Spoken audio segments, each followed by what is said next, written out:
is the DCU too late to the game? Is it too late to the superhero game? Because today, superhero movies are struggling more at the box office than ever before. We can talk about reasons why that is the case, but it seems like the golden era of the superhero movie genre may be behind us. So despite like all the announcements, the fantastic announcement that James Gunn and Peter Safran had made, is it too late, especially with the divided DC fan base that we have today, like whether they want the old DCEU to continue or they're just ready to move past it? Like, where do you stand on that whole topic?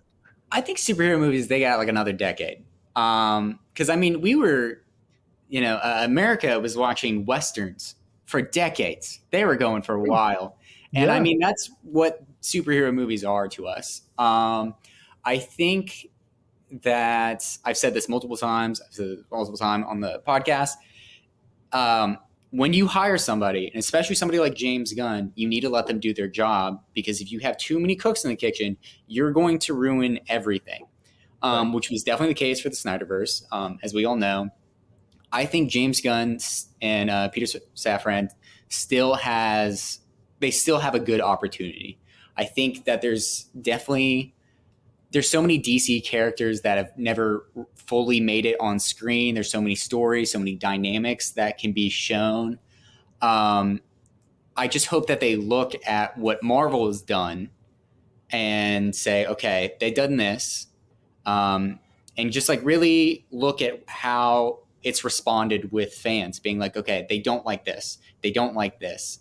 And I mean, story and character, that's what matters. And James Gunn is phenomenal about doing that. So I still have high hopes until I see the first DCU creation that goes bad, and then I will jump off ship.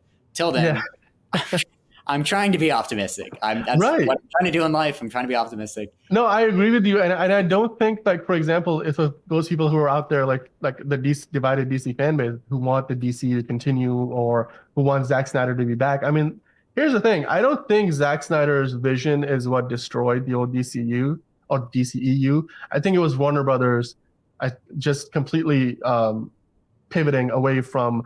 They had a whole slate of movies that announced like at some point in Comic-Con like years ago that looked very exciting, honestly. And I think they should have just stuck to their guns, because like, look at it now, the damage that has been done over time. We are on to like a 33rd or 34th Marvel movie in the MCU coming up. And here's a list of every DCEU movie that has come out to date. And if you count them, there's like 14 of them. And the vast majority of them were profitable. It's only until we hit the pandemic with Wonder Woman 1984, the Suicide Squad that both struggled for obvious pandemic reasons, and then Black Adam underperformed, Shazam completely flopped, The Flash flopped, and now Blue Beetle is looking like it's going to flop. All of these movies being movies that, came after they changed direction from like making a Cyborg movie, a Green Lantern Corps movie, and all the things that announced when Zack Snyder was still part of their creative team. I do believe that, not only have they produced half as many movies as Marvel has in that same period of time, but they've also done a hard pivot in a direction that kind of went nowhere, because you lost the fans that really loved what Batman vs. Superman, Man of Steel had started, but you also lost you never got the fans that you wanted to get, because you wanted to make the movies lighter and more colorful. Yeah. So moving forward, I do believe that there's an inherent potential to DC characters that is even higher than a lot of Marvel characters. And not just Superman and Batman and Wonder Woman, like the three biggest ones, but like Aquaman was the highest grossing movie in the history of Warner Brothers as a studio until Barbie this year. And you wouldn't have thought that would be the case 5 or 6 years ago when Aquaman was being worked on. Yeah. So there's clearly potential that if a movie like Aquaman can do that well, can you imagine a really well-made Green Lantern movie could probably make $1 billion? We know a Joker movie made $1 billion. It's like in Marvel going and saying, oh yeah, they're gonna make a Doctor Doom movie, a standalone origin story, and it's gonna make $1 billion. We have all seen pretty bad interpretations of Doctor Doom in the live action variations, but so there's definitely like potential there. I do want to ask you real quick before we finish up on this topic. What would Warner Brothers do if Superman Legacy were to like stumble and underperform at the box office like Man of Steel did years ago? What if Creature Commandos doesn't do well? Like, what happens if James Gunn's plans don't quite pan out? Where do they go after that? Like, if that happens? I think first off, the Creature Commando is going to be safe. All of DC animations, like their movies, do insanely well. You don't see it because it's not like a mainstream, and a lot of them don't hit theaters. But um, they have a really good standing with DC animation. With Superman Legacy, that is a very valid question, and I think that they they just have to let it roll. I mean, if it stumbles and like it kind of seems like a little off, let it get its footing. Actually, let them learn from their mistakes and be like, okay, this didn't work. This is why we know it because of this. Let's move this. Let's think about this moving forward. Just kind of living with the mistakes that you made rather than just kind of quickly being like, okay, well let me try to do this and panic, and then you end up just kind of what they did, prior, which was they freaked out and it just kind of snowballed, and it destroyed everything. I mean, what would you say? Do you think? I mean, Oh yeah, no, I agree with you. I definitely think that they have to stick with it. Like even if Superman Legacy underperforms, they have to give James Gunn at least like he's got a 3-year contract. I think it's a 3 or 6 year. Like whatever his current contract is not meant to last forever. yeah, It's not even meant to last as long as like a 10-year plan would. So he's yeah, definitely going to come up for renewal, and I think they'll be have they're kind of giving themselves an out already if they really want to pivot. But I do believe that they need to take a long-term approach to this. That they need to give it a few movies, and like it may take them a little while to get their footing. And the fact that they'll be doing TV shows and animated stuff from right the get-go. The first project in the new DCU is meant to be Creature Commandos, and it's an animated show on Max. So that yeah, alone, I think, gives them the ability to kind of hedge their bets and kind of maybe they'll find their footing on TV first, maybe in the movies, maybe in the animated realm, or maybe live action. Who knows? Or maybe yeah, they'll find maybe their first big hit will be a video game because that will be part of the canon too, apparently. So I do yeah, believe they need to yeah. give it some time. It's also, I think they're giving themselves another out by making the Elseworlds label like an official thing, whether I it's the think that Joker was movies a phenomenal idea. or the Batman movies. Yeah. Yeah, Like I've been waiting because I think Marvel could take advantage of something like that too. And it just gives you the ability to, like, who knows, maybe 10 years from now, the Elseworld movies will be the thing. And then the DCU is sort of like the other thing rather than the other way around.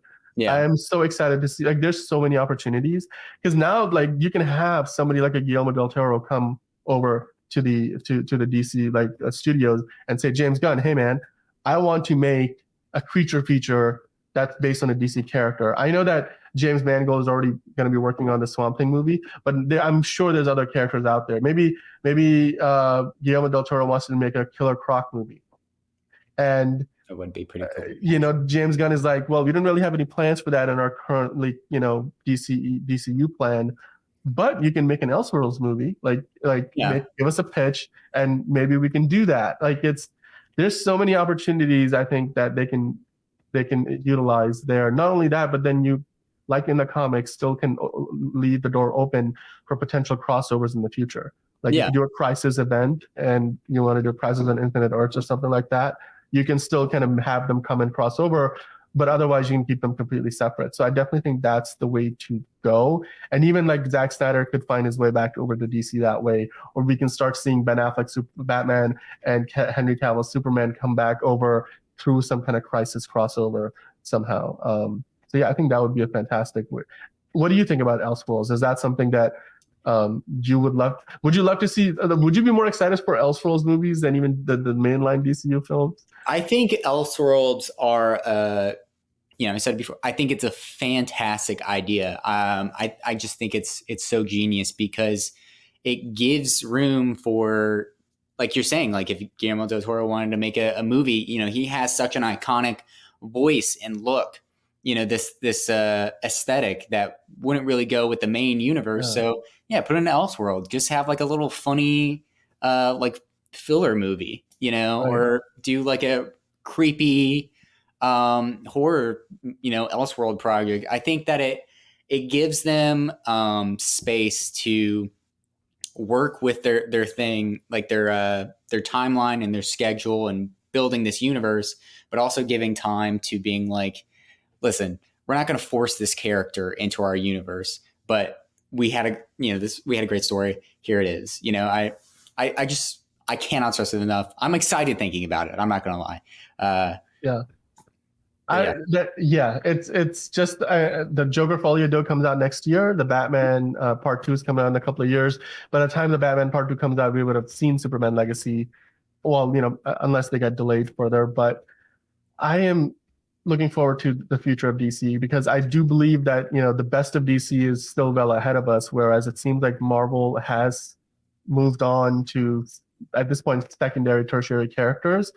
Although if they really hit it big with the X-Men and Fantastic Four, then I think Marvel is in for another renaissance as well. So Yeah. And of course, like Spider-Man is still hanging around, and we know Sony's got plans to eventually probably cross over their Sony Marvel verse with the Tom Holland or some version of Spider-Man, and so I'm excited for that. And yeah, so the superhero genre as a whole, I think, is maybe going through maybe of a down phase, but it's certainly not out the door and behind us because, like you said, the Western genre was huge for like 3 or 4 decades, and even the musicals back then is another genre that was like the musicals were the rage for a couple of decades. There was like entire studios depended on the genre like a musical to survive for years and years, like Disney has depended on Marvel and Lucasfilm to survive for the last 10 or so years. Like they've dominated because of those brands alone.